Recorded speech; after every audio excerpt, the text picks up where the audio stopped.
Hey everyone, and welcome back to the channel. Today we're diving deep into the human mind, but not to talk about what we know. Instead, we're exploring the mysteries that still leave even the most brilliant psychologists scratching their heads.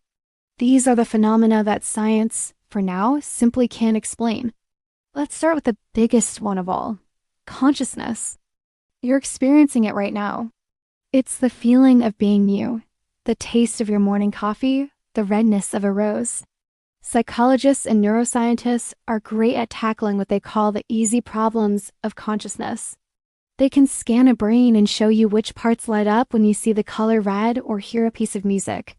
They can map the neural pathways that process information and lead to a reaction. But what they can't answer is what philosopher David Chalmers famously called the hard problem. Why do we experience any of this at all? Why isn't it all just dark inside? Why does all that electrical and chemical activity in our brain create a rich, subjective, inner world?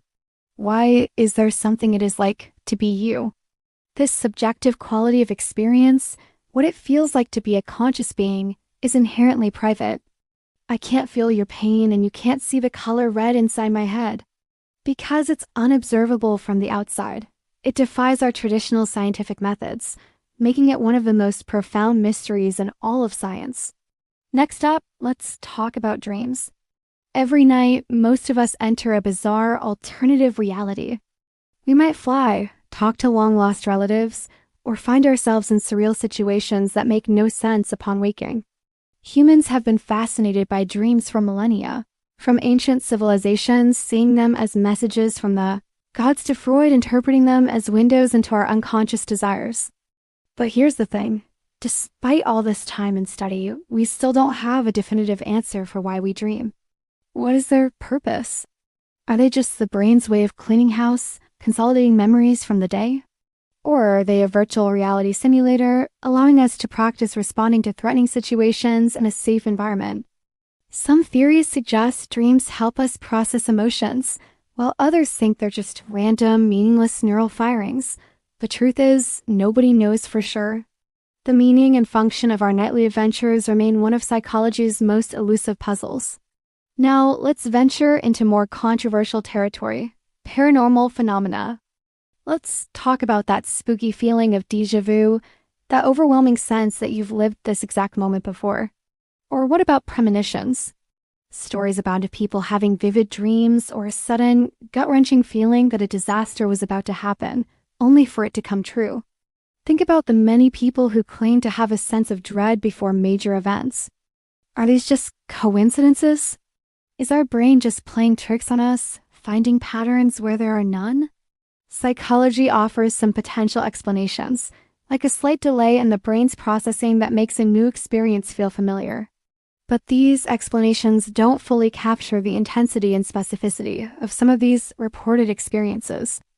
While phenomena like telepathy, the ability to read minds, or psychokinesis, moving objects with your mind, are firmly outside the realm of mainstream science due to a lack of repeatable, credible evidence, these more common experiences like strong premonitions still leave a question mark.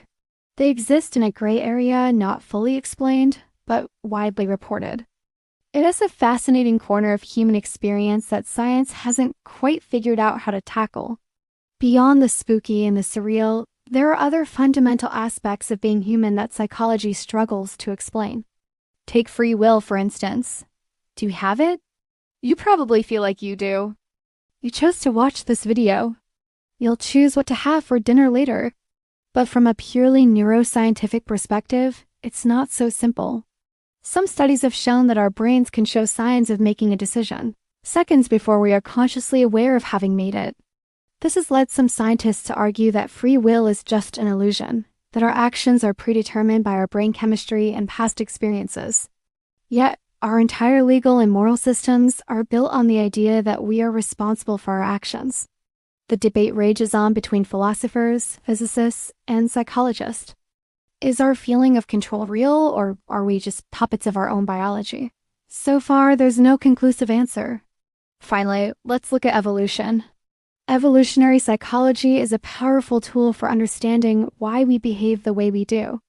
It suggests that our behaviors are shaped by what helped our ancestors survive and reproduce. The drive to protect ourselves and our children makes perfect sense from this perspective. But what about the exceptions? What about the soldier who jumps on a grenade to save their comrades?